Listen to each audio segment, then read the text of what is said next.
आ देखो जी साढ़े टूर्नामेंट खेल हो रहा जी बकरियां बिच आ गई बच्चे न्याणे सारे खेलते हुए सीगे आ टूर्नामेंट खेलते हुए सीगे देख लो जी बिचे बकरियां आ गई केड़ा मैच खेलन ओए केड़ा मैच खेलन सी लै हसी आ रहे हैं मैं दस दे हुण मैच केड़ा खेलन सीगे तू दस केड़ा मैच खेलन सी की केड़ा घोड़ी घोड़ी घोड़ी घोड़ी केड़ी तू दस दे यार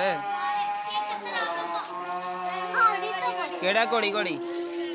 एदे विच देख के दस केड़ी घोड़ी घोड़ी तू रहा है तू दस आ देखो जी आ मुंडा घोड़ी बैठा होया जी आ देख लो आ मुंडा घोड़ी आ तो अजान भी हो गई है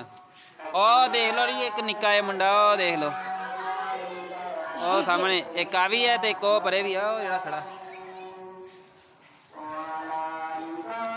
आ भी देख लो जी घोड़ी दे नाल ही है जी ओ देखो जी साह पाता जी घोड़े ने ओ लै घोड़ी वाली साइड ते आ गया